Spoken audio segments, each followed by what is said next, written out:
Hello, hello, c'est Joy. Très ravie de pouvoir vous accueillir ici dans ma nouvelle chaîne YouTube. J'ai décidé de lancer un nouveau projet, c'est de demander à mes amis de partager avec vous leurs études et leur métier. J'espère que ça peut vous ouvrir un grand univers et de vous apporter beaucoup d'idées et de choix dans la vie. Surtout pour les jeunes, les lycéens et les parents aussi, j'espère que vous allez tous apprécier ces vidéos. Et du coup, aujourd'hui, j'ai enfin eu la chance de tourner la première vidéo. Et voilà, c'est parti, on va vous laisser regarder. Et d'ailleurs, j'ai oublié de vous dire qu'on a tourné la vidéo dans le musée départemental Albert Kahn. Et c'est très sublime, il y a un beau jardin japonais dedans. Si jamais ça vous intéresse, n'hésitez pas à aller visiter, jeter un coup d'œil et passer une très bonne journée. Salut! Hello! Donc aujourd'hui, on va commencer un nouveau projet et j'ai invité Sébastien pour nous présenter ses métiers et ses cursus. Et du coup, coucou. Ouais. Du coup, je m'appelle Sébastien Viard, j'ai 22 ans, je viens de Normandie, j'ai fait mes études à Lyon. Et du coup, maintenant, je suis en train de m'insérer dans le milieu de la télévision et peut-être après du cinéma. Ouais. Sur le long terme, c'est ça le projet, voilà. On va commencer par la première question. Pourquoi tu as choisi cette école Ciné-Créatis Lyon? J'ai choisi parce que déjà Lyon c'est moins grand que Paris et ça donne un côté plus, je sais pas, plus intime, plus chill, Ouais. moins stressant, ça fait moins peur quand t'as pas vécu dans une grande ville d'y aller. Ouais. Et puis Ciné-Créatis, en fait ils proposaient une année de tronc commun avant de se spécialiser dans un domaine en particulier, et quand on n'a pas trop fait de tournage, quand on n'est pas trop familier avec cet univers-là, Ouais. c'est plutôt pas mal d'avoir ça avant, et c'était un des seuls qui le proposait à Lyon. Et puis c'est vrai que c'était bien situé, juste à côté de la Saône, donc il y a plein de choses à faire, plein d'activités à côté et tout, dans un bon quartier, donc c'était cool. D'accord, donc c'est un peu comme le prépa, on dirait, la première année. Un peu, mais... Vous apprenez tous et c'est ça. vous choisissez. On apprend un peu tout, et après on a 2 ans où on se spécialise dans une discipline vraiment particulière. D'accord. Moi du coup je me suis spécialisé en montage et en mixage et en animation et effets spéciaux, parce qu'en fait pendant le confinement on n'avait plus accès à toutes les caméras, on ne pouvait plus faire de tournage et tout. Ah non. Mais comme c'est une école privée, que ça coûte un peu cher, du coup je me suis dit je vais quand même aller dans la filière où je vais quand même apprendre le plus de choses, même s'il y a un confinement, ou s'il y a un reconfinement, des choses comme ça. Et comment tu as fait alors? Et du coup j'ai pris post-production, Okay. et du coup on travaillait sur les ordi depuis chez nous et ça marchait quoi. Ouais, on n'avait pas besoin en distanciel, c'est pas grave. Ouais. C'est ça. Ok, c'est Exactement. pas bête. Et maintenant, est-ce que tu peux nous partager, il y a quoi comme cours par exemple?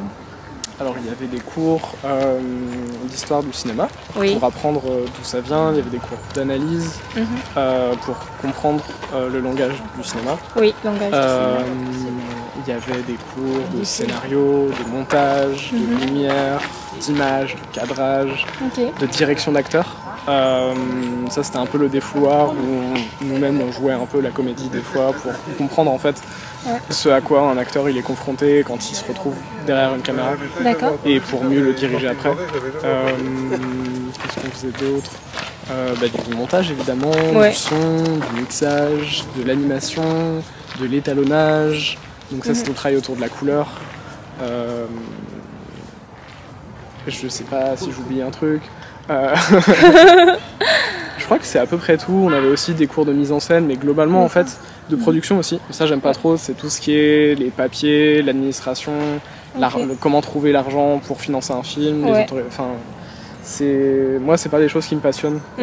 Pour faire quelque chose dans ce milieu-là, j'avais envie de faire quelque chose d'artistique. D'accord. Et du coup j'avais besoin de créer. Oui. Donc TF1, c'est Télévision Française premier. Et c'est la plus vieille et plus ancienne télévision, la chaîne de télévision en France. Et aujourd'hui, comme Sébastien, il travaille pour le sous-boîte de TF1, ça s'appelle Les numériques, exactement. Et est-ce que tu peux nous partager un peu ton stage? Ouais, moi je fais du montage pour les numériques, je fais un peu de son, j'aide sur les tournages, je fais un peu d'animation. C'est surtout des vidéos pour les réseaux sociaux. Donc tout ce qui va être TikTok, YouTube, Instagram, Snapchat, des choses comme ça.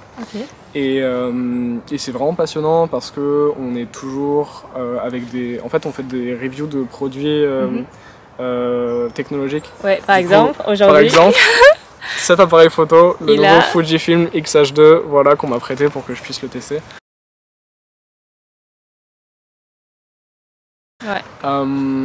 Et puis aussi des tests de voitures, du coup il y a des plans un peu stylés. Mercedes-Benz fait le montage, non? Ouais, voilà. Exactement. Et globalement il y a une ambiance très jeune, très dynamique, on est toujours en train de faire quelque chose. Pour tester tous les nouveaux technologies. C'est ça, en train d'écrire pour tester de nouveaux produits, parler de tous les sujets. Et puis c'est un peu, les sujets sont un peu nerdy, forcément. Mais il y a une bonne ambiance, vraiment ça c'est trop bien.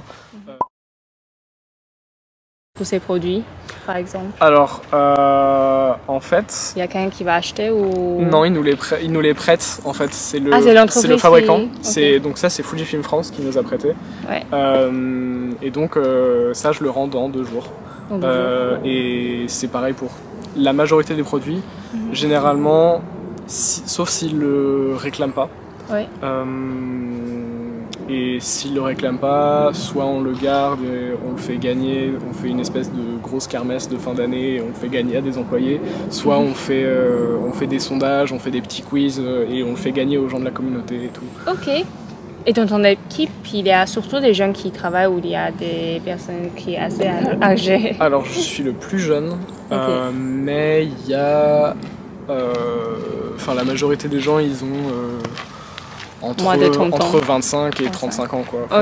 Assez jeune. En moyenne, En moyenne, ils ont entre 25 et 35, donc c'est vrai que c'est plutôt jeune comme au niveau des employés. Donc on va commencer pour la question suivante. C'était quoi? Alors... Oui, c'était est-ce que tu voulais faire un master après? Est-ce que je veux faire un master après? Je sais pas, j'avoue qu'en fait dans les métiers créatifs ce qui est surtout important c'est la pratique et d'être constamment en activité, en train de faire des projets, des nouvelles choses et tout. Et c'est vrai que il y a toujours un moment où les études elles peuvent pas tout apprendre et que tu as besoin d'être sur le terrain surtout pour ce genre de pratique où tu as des tournages, où tu as du montage, où tu as... Des vraies pratiques. C'est ça, où tu as vraiment du concret. À un moment, il faut se confronter au monde réel et c'est ça qui va être le plus formateur. Le monde réel. Le vrai monde et pas celui des études. Non, c'est vrai qu'il y a un gap entre les deux et c'est ça le plus important, je pense. Ouais, c'est vrai.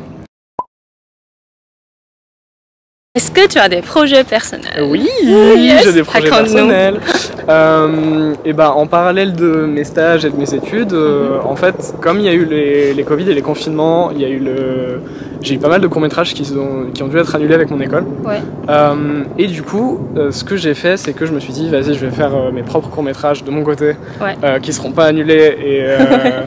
Et du coup, là, j'en ai un qui est encore en post-production, ça fait 1 an et demi. J'ai mis la barre un peu haut pour tout ce qui est montage, effets spéciaux et tout, du coup c'est pour ça que ça prend autant de temps. Mais là du coup j'ai commencé à reprendre comme j'ai plus de cours et que j'ai un peu plus de temps libre. Et sinon cet été j'ai réalisé un court-métrage avec un fantôme. Un fantôme qui allait dans un petit concours et je l'ai gagné. Oh trop bien! C'était trop bien, trop fort. C'était cool. Et puis, où est-ce qu'on pouvait voir ou... Pour l'instant, il n'est pas encore sur YouTube. C'est prévu qu'un jour il y soit, mais pour le moment, j'aimerais bien essayer de l'envoyer à d'autres petits concours. Comme là, il a gagné, j'ai envie de lui donner sa chance ailleurs. Et de voir jusqu'où il peut aller, mais ça peut être cool. Voilà. Et ça existe beaucoup les concours? Ouais, en France, c'est très actif. En fait, la France, c'est le pays en Europe où l'audiovisuel est le plus développé. D'accord. Du coup, c'est un super pays avec plein de concours. Je savais pas. Plein de partage, d'échanges et tout. Du coup, tu as participé, il y a combien de concours? Pour l'instant, un seul, et j'ai gagné. Et j'ai gagné. Du coup, tu es vraiment doué, hein? On dirait que... Non, je sais pas. En vrai, non, j'ai participé à d'autres concours qui ont un peu moins bien marché, mais j'étais pas réalisateur. Ah d'accord. Tu fais justement... Ouais, c'est ça, montage, ou scénariste, ou perche, du son, des choses comme ça. D'accord. Je suis pas réalisateur à tous les coups, et encore heureux, parce que c'est vrai que c'est très fatigant comme...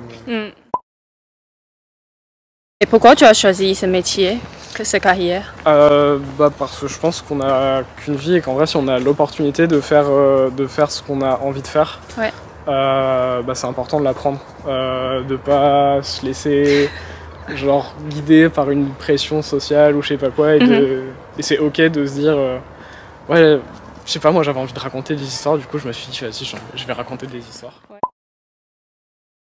Si tu fais pas le cinéma, qu'est-ce que tu voulais faire? Je crois que le deuxième truc que j'aime au-delà de raconter des histoires, c'est les animaux. Du coup, je pense que... vétérinaire. Ou travailler dans un parc national. Oui, parc national, avec des petits animaux. Parce que vétérinaire, tu dois les soigner, mais du coup, tu les vois un peu en... Ils sont un peu en souffrance des fois, donc c'est un peu triste. Du coup, plutôt en parc national. Ok, parc national. Faut s'occuper, nourrir les animaux. Quelque chose comme ça. C'est plus mignon. Les répertorier, les étudier. Les étudier. Voilà. C'est pas mal. Juste les étudier. Quel type de personnes tu les recommandes de venir étudier dans le cinéma? Faut avoir des idées. Je pense que des gens qui ont des idées d'histoire, des choses à raconter? Ouais, des choses à raconter. Je pense que... Moi j'ai pas... Enfin après moi j'ai que 22 ans, tu vois, j'ai pas beaucoup vécu de trucs, mais ça m'empêche pas de m'être nourri, d'avoir absorbé plein d'autres œuvres artistiques, plein de films, plein de livres, même des jeux vidéo, des contes quand j'étais petit, des trucs comme ça, et forcément tout ça macère et t'entends des choses autour de toi et tu rencontres des gens et tout ça, ça te donne envie de raconter des nouvelles histoires en fait, de prendre tout ça et de faire mélanger ensemble. C'est ça, de tout remodeler. Et ouais, je pense que c'est important d'avoir envie de raconter des histoires. C'est important d'être patient aussi.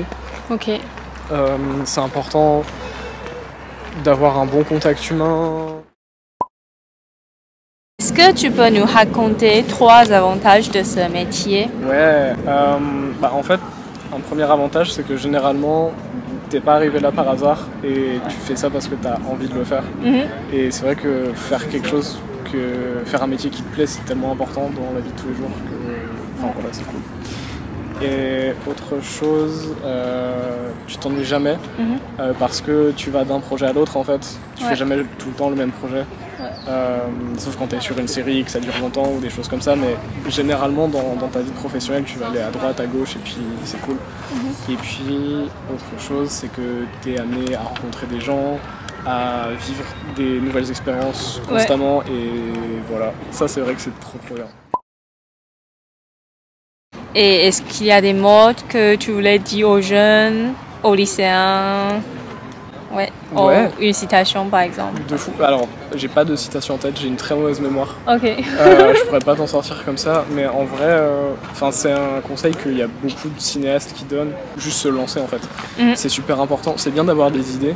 Moi par exemple, j'en ai tout le temps, mais c'est vrai que de donner forme à ces idées et quand tu as une histoire en tête, de commencer à la rédiger, quand tu as une image en tête, de la dessiner ou de la filmer ou de prendre une maquette, un croquis en photo. C'est tellement important de s'y mettre en fait. C'est tellement satisfaisant dans le processus créatif de commencer en fait. Et c'est l'étape la plus importante à franchir. Et Taika Waititi, je crois qu'il disait que le pire scénario écrit sera toujours meilleur que le meilleur scénario imaginé ou quelque chose comme ça. Pour conclure, merci Sébastien de nous partager aujourd'hui ces expériences dans la vie. Merci à toi. De rien. À très bientôt et on se voit la prochaine fois alors. Faites des vidéos, faites des trucs. Faire des trucs, commence. À la prochaine. Ciao, ciao.